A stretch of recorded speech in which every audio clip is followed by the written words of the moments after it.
नमस्कार मित्रांनो, परत एकदा स्वागत आहे सर्वांचं आपल्याच यूट्यूब चॅनलमध्ये.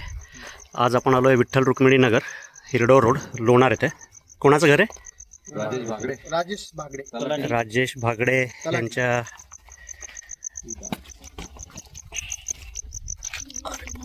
बऱ्याच मोठ्या साईजचा कोणता सर? मण्यार साप आहे. करूया त्याला स्किप. Stay tune.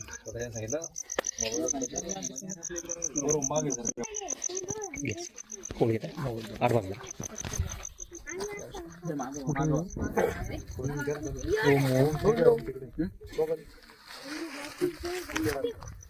पुढे घ्या.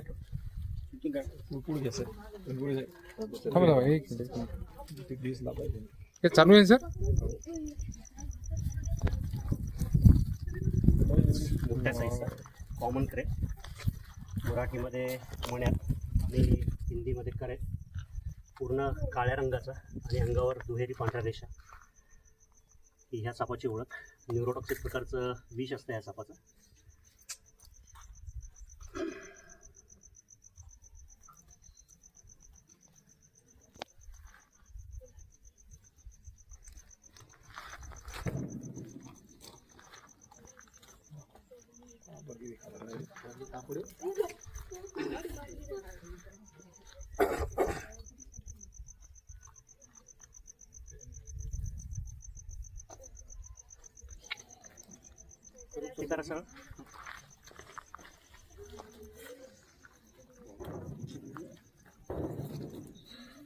बसल्या वेळेत बरंच थांबला तो. त्याला जागा भेटली म्हणून बस थांबला तो.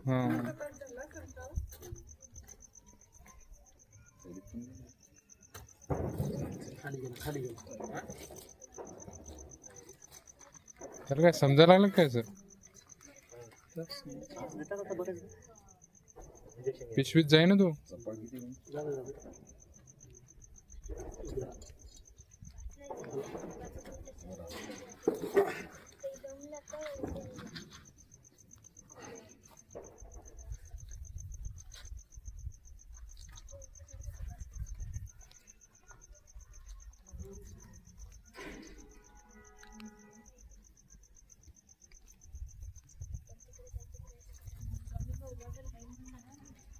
बॉटल नाही झालं.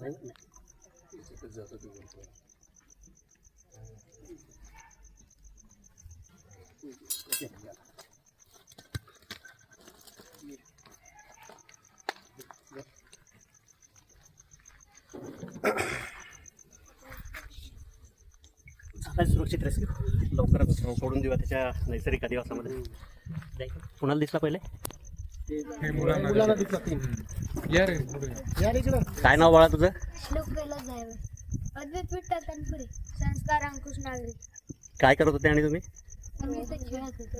बरं, आता एक सगळ्यात महत्त्वाची गोष्ट ह्यांना सांगून जमणार नाही. ह्यांच्या आई आणि वडील, रात्रीची वेळ आहे, तुम्ही सापांच्या घरात राहायला आलेला आहात. इथं लोकवस्ती नव्हती आधी, आपण इथे वस्ती करायला आलो आणि हे त्यांचं घर आहे पहिल्यापासून. तर रात्रीच्या वेळेला असे विषारी साप सगळे बाहेर फिरतात. साप समोर आता हा दिसल्यानंतर काय केलं तुम्ही? हां, किती दूर होता तुमच्यापासून? 10-20 फूट दूर होता. म्हणजे जो साप आपल्याला दिसतो तो चावत नाही. साप चावतो कोणता?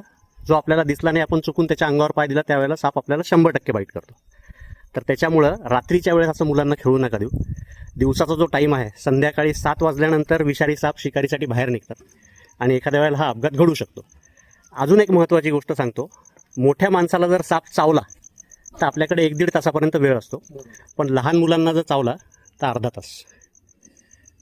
आता हे विषारी आहेत, लोक हे म्हणतात कशाला ठेवायचे, मारून टाका. ज्यांना मारायचे ते मारतातही, त्याच्याबद्दल मी काही बोलणार नाही. आता सगळ्यांचे दुमतं असतात. आम्ही सगळ्यांना वाचवणारे आहोत, तसंच सगळ्यांनी केलं पाहिजे असं वाटतं. काळजी फक्त ही घ्यायची की हे आपल्याबरोबर नाही घडलं पाहिजे, दुर्घटना होऊ नये. कारण साप चावणं हा अपघात आहे. कधीतरी एखाद्या वेळेस अशी चुकून घटना घडते, आपण त्याच्या अंगावर पाय देतो किंवा हात त्याला चुकून लागतो आणि त्यावेळेला आपल्याला सापाचा बाईट होतो. बरं, एवढ्यावरही साप चावला तर गोल्डन आवर असतो. 1 तासाच्या आत आपण जर दवाखान्यात गेलो तर माणसाचा जीव 100% वाचतो. पण सगळ्यात महत्त्वाची गोष्ट, रात्रीच्या वेळेला संध्याकाळच्या नंतर मुलांना बाहेर खेळू नका देऊ. कारण परत एकदा सांगतो, तुम्ही गावाच्या बाहेर राहता आणि त्यांच्या घरात राहता सापांच्या. आणि अजून एक महत्त्वाची गोष्ट की हा साप म्हणजे सगळे कुठलाही साप आपल्या आजूबाजूला राहिला तरी चालेल, पण मण्यार साप नको, कारण हा माणसाच्या पांघरणात घुसणारा साप आहे, बेडमध्ये घुसणारा. तर त्याच्यासाठी एक महत्त्वाची काळजी घ्यायची की आपल्या दरवाजाला कुठं सांदीफटी आहेत का हे एकदा बघून घ्या, जेणेकरून तिथून असा साप मध्ये घरात घुसणार नाही. ठीक आहे, ह्या बेसिक गोष्टी आहेत, त्याची थोडीशी काळजी घ्या. आणि संध्याकाळच्या वेळेस परत सांगतो की मुलांना बाहेर खेळू नका देऊ. ठीक आहे बाळांनो, काळजी घेताल. चला, धन्यवाद.